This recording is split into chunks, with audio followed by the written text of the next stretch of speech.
Kia ora, hello. This week we are discussing the social structures of the cities. Wait, before you click off this video, we will be discussing how to apply the building of an impression. This will also be a special episode, as this is our first collaboration video with the Turnip of Terror. Follow him on Facebook and catch his podcast, How to Medieval, if you're not already doing so. I'll link his work with the usual links and sources below. I believe to be able to build an accurate impression, we need to understand not just the costume of the period, we need to understand the people and the material culture that we are recreating. This did not just exist in a vacuum. Wealth, social status, and social connection influenced how people lived and dressed as it does now. Society has an impact on the material culture and vice versa. By understanding this, we can better understand the context of the impression we are building. And at populaurbanum, context is king. I have previously discussed the medieval cities and their history. I've also discussed somewhat my thoughts on my impression, which is that of a militia captain. What I have not done is discuss building an impression as someone living in a medieval city, in the context of their social status. What was the medieval city's social structure like? Was there a hierarchy in the cities, with a clearly defined caste system? Those who lived in a city were granted a free charter and were freed of their feudal obligations. As such, the town swore an oath to the feudal rulers as opposed to the individuals within it. The town had to meet obligations, such as taxes, provide men at times of war, and other obligations. Should these not be met, the free charter would be revoked. These towns were not, however, egalitarian paradises.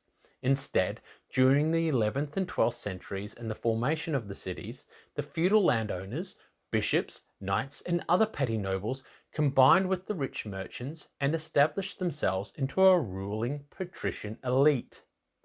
By the 13th century, cities distinctly were controlled by this elite. This elite actively worked to suppress other classes from rising into their ranks. It is from their ranks we have the town burgomeisters, aldermen, mayors, councillors, and other functionaries being elected. Below them, we have the middle class. This consists predominantly of the wealthiest merchants and craft guilds and its workers. Much like today, the middle class had a capacity to accumulate great wealth through political agitation in the late 13th century. They would be granted limited access to participation in government. Last and not least, we have the lower middle classes. This consists of the manual workers, the poorest craft guild members, and well, the poor. Although free, these people were denied any participation in government. How did this differ, though, to the English manorial system? Let's hear what the Turnip of Terror has to say. Over to you. Thank you, and glad to be here. When one thinks of country life as compared to the stacked and packed city living, sometimes it comes to mind this pastoral landscape of small cottages and their adjacent farms dotting the hillsides. People tended to cluster together in communities to consolidate their resources, their technology, and their skill sets. The majority of people in medieval Europe and England did not live on homesteads that were self-sufficient. Medieval communities in the country revolved around the manor. The manor house was a physical place, and it was the territory and administrative domain of the actual lord of that manor. And that lord could be a knight, it could be a lesser or greater noble, and the manor itself could be anything from a physical dwelling to a castle to a fortified lodge. Those who were feudally tied to their lord, either because they were tenanting from them or were directly bonded to that lord, would tend to live either in the manor itself or in a closely situated village and not on their own little farms. The arable land itself was not broken down into individual plots. You didn't have your little section and your little field. What they did is they took all the arable land assigned to that manor and they cut it down into strips. So you would have your number of furrows, which if you were lucky, you would own them, or you were bonded because you were a bound serf and you worked the lands that were assigned to you. Now, though the percentage varied from place to place, generally the majority of people who worked out in the country were not free. They were bound in some way. They were some form of villein or cutter or tufter. They were serfs and peasants, and a minority were actually freemen who rented the land from the lord. In the country, the power tends to consolidate into one individual, the lord of the manor, and then it branches out from him through the feudal hierarchy.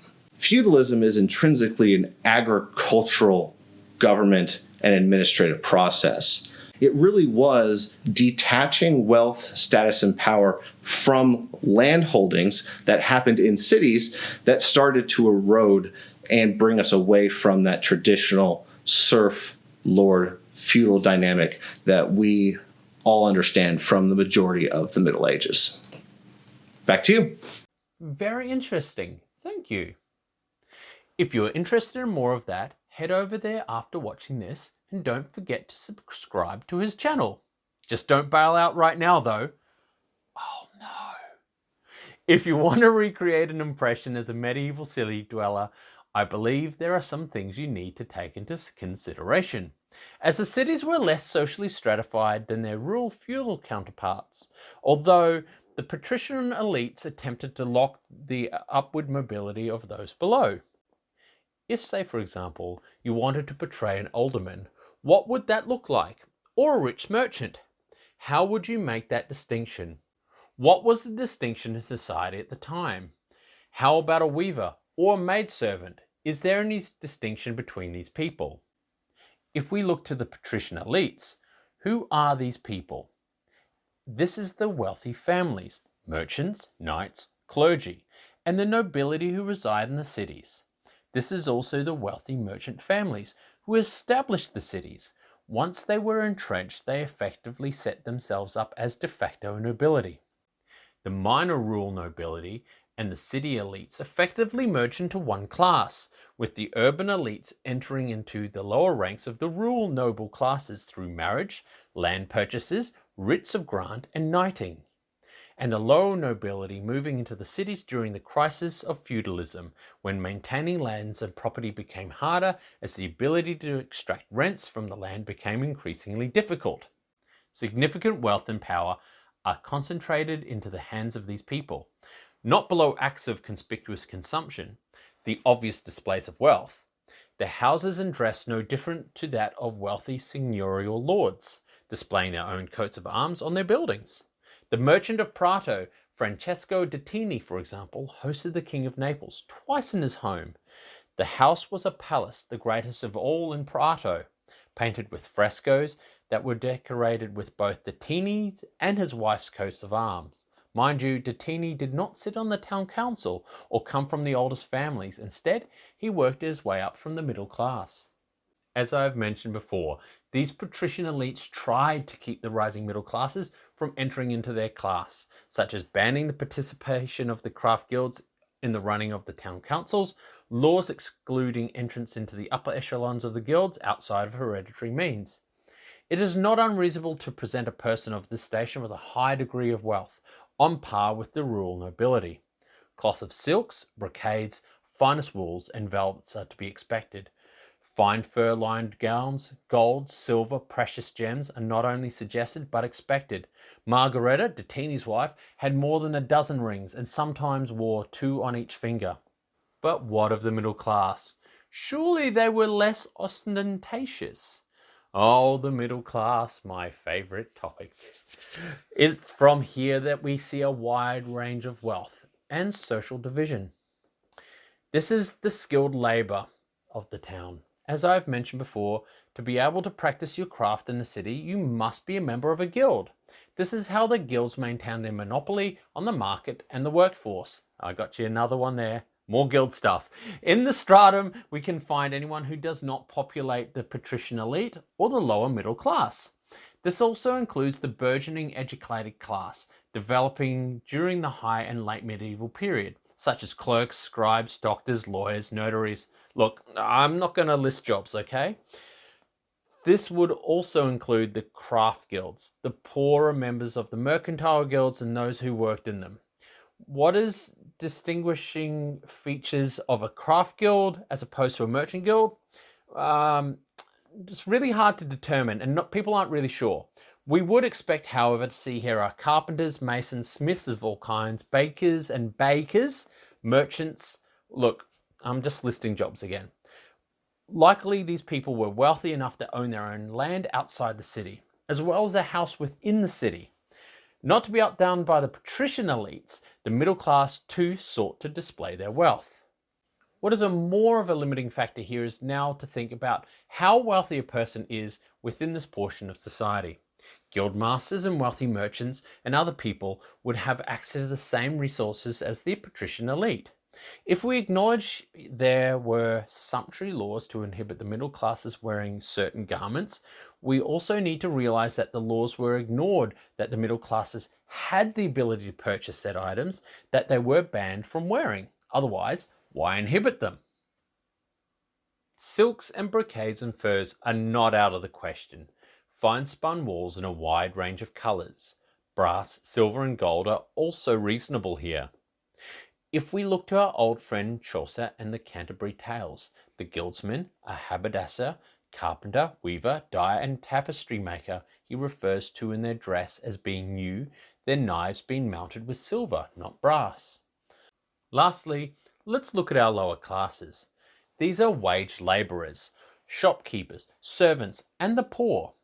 The medieval city was a place where people moved to find work. There was a high number of single people, especially single women who would work as spinners and servants, launderers and cooks, while men worked as labourers, carters and haulers.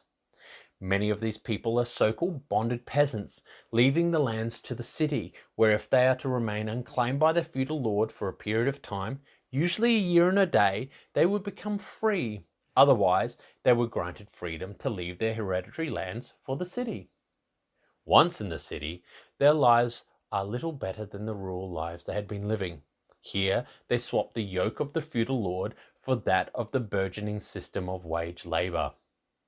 Most likely to have little in the way of possessions, many of these people lived in a single-room dwelling. Their clothing was likely to be second-hand with repairs, and if not, to be of lower quality spun wool with more muted colours due to coming from later dye baths, meaning the cost of the cloth would be cheaper. Most likely, they would not have much in the way of many pairs of clothes, and their belongings would be limited to the necessities of life and their tools of trade.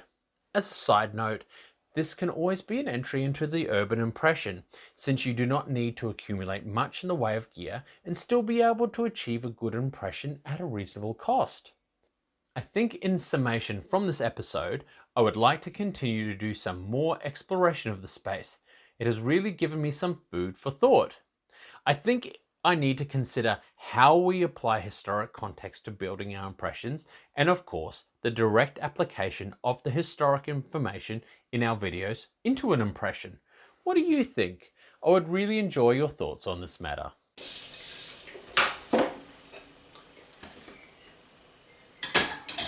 Hi, you're still here. That means you enjoyed the video. Remember, like, comment and subscribe. And stay safe, have fun, and keep reenacting.